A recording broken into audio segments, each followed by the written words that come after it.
अस्सलाम वालेकुम दोस्तों, उम्मीद करता हूँ आप सब लोग खैरियत से होंगे। दोस्तों एक बहुत इंपॉर्टेंट वीडियो है, लास्ट वीडियो है ड्राइविंग लाइसेंस के हवाले से, चेंज कराने के हवाले से।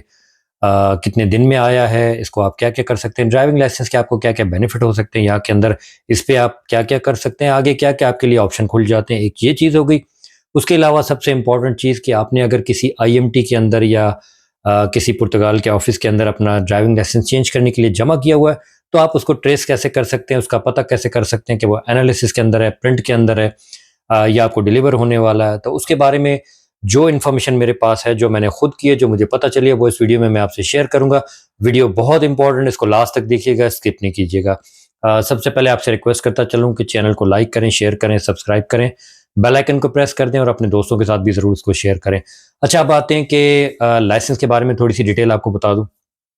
मैंने लास्ट वीडियो जितनी बनाई है आपने देखा होगा, मेरा लाइसेंस जो है वो विलारियल से एक्सचेंज हुआ है और मेरा जो लाइसेंस है वो 12 दिन के अंदर मुझे रिसीव हो गया। मैंने एक शॉर्ट भी छोटा सा बना के लगा दिया था। मेरे पास अपना driving licence, Portuguese driving licence मौजूद है और ये 12 दिन के अंदर पूरे 12वें दिन मुझे जो है वो रिसीव हो गया था बिल्कुल। दूसरे दिन मुझे जो है वो कन्फर्मेशन आ गई थी कि आपका अप्रूव हो गया। उसके बाद फिर 12 दिन लगे और 12 दिन के अंदर कल ही जो है वो मुझे ये अपना ड्राइविंग लाइसेंस रिसीव हुआ है। तो एक चीज़ ये हो गई। अच्छा, इसके बेनिफिट क्या हैं? देखिए, ये पहला ड्राइविंग लाइसेंस है जो आप पुर्तगाल के अंदर चेंज कराना चाहते हैं। अब ये बात मेरी समझिएगा, ये मैं बात करने जा रहा हूँ जो लोग टीवीडी की तरफ आना चाहते हैं, टैक्सी की तरफ आना चाहते हैं, आगे अपना काम करना चाहते हैं, तो उसके हवाले से थोड़ी-सी डिटेल आपको इसमें दे दूँ। ये पहला लाइसेंस होता है, आप अपने होम कंट्री के लाइसेंस को कन्वर्ट कराते हैं, फर्स्ट स्टेप होता है। ये पहला लाइसेंस है, इसको इसको इस पे आप अपनी गाड़ी यूरोप के अंदर, पुर्तगाल के अंदर आप ड्राइव कर सकते हैं, पूरे यूरोप के अंदर आप ड्राइव कर सकते हैं। आई थिंक 90 डेज़ जो है वो आप किसी कंट्री के अंदर अगर रहते हैं यूरोप के अंदर, तो ये आपका ड्राइविंग लाइसेंस बिल्कुल वैलिड है, आप उसको जो है वो उस पे ड्राइव कर सकते हैं। कोई भी अपनी गाड़ी आप ड्राइव कर सकते हैं, मतलब पर्सनल यूज़ के लिए आप इसको ड्राइव के लिए यूज़ कर सकते हैं। इसका ये बेनिफिट हो गया। अच्छा, इसको आप as a commercial Uber, TVD, taxi के लिए किसी और यूरोप के अंदर कंट्रीज़ के अंदर यूज़ नहीं कर सकते, बल्कि आप इसको पुर्तगाल के अंदर भी इस तरह में यूज़ नहीं कर सकते। उसके लिए आपको सेकंड स्टेप पे जाना पड़ेगा, यानी ग्रुप दोष के अंदर, यानी ग्रुप 2 के अंदर इसको जो है वो रजिस्टर करना होगा आईएमटी के अंदर। तो इतना ज़्यादा लंबा प्रोसेस नहीं है, वो भी 10-15 दिन के अंदर आपका हो जाता है और उसके अंदर आपको साइकोलॉजिकल और मेडिकल टेस्ट चाहिए। जब मैं कराऊँगा तो मैं वो भी आपको बता दूँगा। लेकिन अभी 1-2 महीने ठहर के मैं ये सारी चीज़ें प्रोसेस फर्दर करूँगा, अभी मैं थोड़ा-सा वेट करूँगा। ग्रुप 2 इसके अंदर कन्वर्ट करने के बाद आप टीवीडी की क्लासेस भी इस पे अभी ले सकते हैं। अभी आज जाके आप इसकी टीवीडी की क्लासेस ले सकते हैं और उसके बाद टीवीडी का जो आईएमटी का टेस्ट होगा वो देने के बाद आप इसको professionally as a TVD driver या टैक्सी ड्राइवर आप पुर्तगाल के अंदर इसको काम कर सकेंगे। उस पे भी आप किसी और यूरोप के कंट्रीज़ के अंदर इसको टीवीडी या टैक्सी का काम नहीं कर सकेंगे। वहाँ जो रूल होगा, वहाँ जो तरीका होगा इसको चेंज करने का, वो अप्लाई करके आप उसको फिर आप कर सकते हैं। अच्छा, इस लाइसेंस की वैलिडिटी जो है वो तकरीबन 15 साल है, 2040 तक मेरा लाइसेंस वैलिड है और जितने भी लोगों को आ रहे हैं वो तकरीबन 2039-2040 तक ही वैलिड है। तो ये एक अच्छी न्यूज़ है कि ये तकरीबन 15 साल के लिए वैलिड होगा, लेकिन अगर आप 50 प्लस हैं तो फिर आपको हर 2 या 3 साल के अंदर इसको शायद रिन्यू कराना पड़ेगा। वो आप इसका मैनुअल देख लीजिएगा, उसके अंदर डिटेल है, मैंने उसको अभी इतना पढ़ा नहीं है, मैं कभी फ्री टाइम में उसको पढ़ूँगा। तो ये चीज़ हो गई। अच्छा, उसके बाद ये चीज़ आपको क्लियर हो गई कि ये पुर्तगाल के अंदर वैलिड है, आप अपनी पर्सनल गाड़ी इस पे चला सकते हैं, इसका हो सकता है। और इसको कन्वर्ट कराने के लिए टीवीडी के लिए आप ग्रुप 2 और फिर टीवीडी और बाकी जो एग्ज़ाम होगा, उसकी तरफ आप जाएँगे।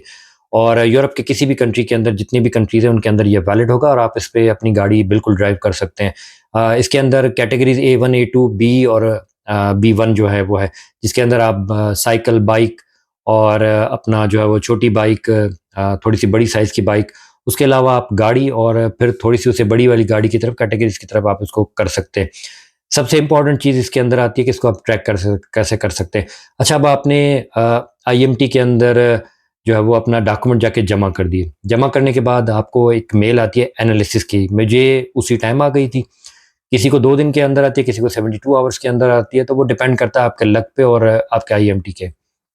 उसके बाद आपने क्या करना है, गूगल में सिंपल जाना है। गूगल में जाके हो सकता है उसका लिंक अगर मिल गया तो मैं अपने डिस्क्रिप्शन में वो लिंक भी लगा दूँगा। नहीं तो सिंपल तरीका आपको बता देता हूँ। आपने गूगल के अंदर जाना है, वहाँ पे मिया कार्ता द कंदुसाउ, मिया कार्ता द कंदुसाउ, यानी मेरा ड्राइविंग लाइसेंस या माय ड्राइविंग लाइसेंस, इस तरह आप उसको क्लिक करेंगे तो सबसे पहला जो वेबसाइट आपके ऊपर आ जाएगी, आईएमटी की आएगी, उसको आप क्लिक करेंगे।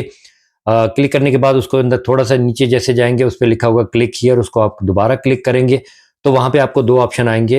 एक ऊपर वाला ऑप्शन होगा, एक नीचे वाला जो फाइनेंस का ऑप्शन होगा। फाइनेंस के ऑप्शन पे आपने जाना है। सिंपल मेरे प्रोसेस को फॉलो करिएगा, आपका हो जाएगा। फाइनेंस के आप ऑप्शन पे जाएँगे, वहाँ आप अपना निफ्ट नंबर लगाएँगे, आपका पासवर्ड लगाएँगे, एंटर करेंगे, वो आपसे बोलेगा ऑथोराइज़ कर रहे हैं, आप ऑथोराइज़ करेंगे। ऑथोराइज़ करने के बाद अगर वहाँ पे आपके लाइसेंस की डिटेल आती है, अगर कोई डिटेल आती है, ये मेन पॉइंट है, ये इंपॉर्टेंट पॉइंट है। अगर कोई डिटेल आती है, उसमें पूरी डिटेल आ जाएगी जो आपके गिया पे है। आपका गिया भी आप वहाँ से डाउनलोड कर सकते हैं ओरिजिनल, और प्लस आपके लाइसेंस की डिटेल भी आ जाएगी कि A1, A2, B या B1 जो भी आपने कैटेगरी रखी है उसकी डिटेल आ जाएगी, उसकी वैलिडिटी आ जाएगी। अगर वहाँ पे डिटेल सारी आ रही है तो इसका मतलब यही है कि आपका लाइसेंस प्रिंटिंग में चला गया है, और आपको विदिन 2 वीक्स आपको जो है वो आपका लाइसेंस जो है वो रिसीव हो जाएगा। कभी 20 दिन भी लग जाते हैं, मुझे 12 दिन के अंदर रिसीव हो गया था। अगर वहाँ पे कोई डिटेल नहीं आती, कुछ भी शो नहीं होता, बिल्कुल ही वो ब्लैंक है, कोई ऐसी चीज़ नहीं आती, अपना फाइनेंस का पासवर्ड लगाने के बाद भी, तो आपका मतलब है, उसका मतलब है कि आपका एनालिसिस के अंदर अभी है। तो उसका मतलब है अभी आपका प्रिंटिंग में नहीं गया, आपका सिर्फ एनालिसिस के अंदर है। तो आपने और वेट करना पड़ेगा, उसको चेक करते आपने रेगुलर चेक करते रहना है। जैसे उस पे आपकी डिटेल शो होना शुरू हो जाए, सारी वो लाइसेंस की डिटेल, वैलिडिटी वगैरह सारी चीज़ें आ जाए, कैटेगरीज़ आ जाएँ, गिया डाउनलोड करने के लिए आ जाए, तो उसका मतलब ये है कि आपका लाइसेंस जो है वो प्रिंटिंग होने के लिए चला गया। आप 1 से 2 वीक के अंदर आपको अपना लाइसेंस 7 टू 20 डेज़ के अंदर मोस्टली केसेज़ के अंदर आपके होम एड्रेस पे आपका लाइसेंस मिल जाएगा। इसके लिए आपको डायरेक्ट एनवेलप देके जाएँगे, जो मैंने लास्ट वीडियो में दिखाया था। डायरेक्ट आपका एनवेलप आपके लेटर बॉक्स में डाल जाएँगे। आपने सीटीडी से जाके कलेक्ट नहीं करना होता, वो सिर्फ़ आपका टीआरसी कार्ड होता है जो आपने कलेक्ट करना होता है। ये आपके उसमें बॉक्स में डाल जाएँगे, उसके अंदर आपका जो है वो लाइसेंस मौजूद होगा। अच्छा, दूसरा तरीका, आप आईएमटी को कॉल करेंगे, 9 टू 4 या 9 टू 5 समथिंग इसका कोई टाइमिंग, कोई आवर्स है। उसके अंदर आप आईएमटी को कॉल करके भी अपने लाइसेंस का स्टेटस पता कर सकते हैं। लेकिन सबसे बेस्ट तरीका है कि आप इसको मियाँ कार्ता दुकान दुसाऊं पे जाके गूगल में सर्च करके उसको क्लिक करके फाइनेंस लगा के उसी टाइम अपनी डिटेल सारी देख लेंगे। आपको आइडिया हो जाएगा कि आपका प्रिंटिंग के अंदर है या आपका फिर एनालिसिस के अंदर है। इसके बारे में और भी कोई आपका सवाल हो तो आप नीचे कमेंट करें, मुझसे पूछें, और मुझे जो भी जितनी भी इन्फॉर्मेशन होगी मैं आपको ज़रूर उसमें शेयर कर दूँगा। एक लास्ट में एक चीज़, कि लोग काफ़ी सवाल कर रहे हैं कि यार हमारे पास स्पेन का जो है वो ड्राइविंग लाइसेंस है, हमारे पास यूएई का ड्राइविंग लाइसेंस है, हमारे पास जर्मनी का है, हमारे पास किसी और कंट्री का है, तो हमारे पास रेजिडेंट कार्ड भी है यूरोप के किसी भी कंट्री का, तो हम अपना ड्राइविंग लाइसेंस चेंज करा सकते हैं। तो उनके लिए यही सवाल है कि इस ड्राइविंग लाइसेंस को चेंज करने के लिए पुर्तगाल के अंदर पुर्तगाल का रेजिडेंट कार्ड या टीआरसी कार्ड होना मस्ट है। अगर आपके पास पुर्तगाल का रेजिडेंट कार्ड या टीआरसी कार्ड नहीं है, तो आपका होम कंट्री का लाइसेंस या किसी और कंट्री का लाइसेंस यहाँ पे चेंज नहीं होगा। सबसे पहले आपने अपना पुर्तगाल का रेजिडेंट कार्ड लेना है, उसके बाद आप चाहे अपनी होम कंट्री का चेंज कराना चाहें, चाहे दुबई, कतर, सऊदी, ओमान, कहीं का भी चेंज कराना चाहे, वो आप पे डिपेंड करता है। आपने एनओसी दिखानी होती है और बाकी चीज़ें दिखा के आप अपना लाइसेंस यहाँ पे चेंज कर सकते हैं। तो आई होप आपको ये चीज़ भी क्लियर हो गई होगी। बाकी कोई सवाल हो तो नीचे कमेंट करें, मुझसे ज़रूर पूछें। लास्ट में आपसे रिक्वेस्ट करता चलूँ, चैनल को लाइक करें, शेयर करें, सब्सक्राइब करें, अपने दोस्तों के साथ भी ज़रूर इसको शेयर करें, अपनी खास दुआओं में याद रखें। आपसे मिलते हैं नेक्स्ट वीडियो में।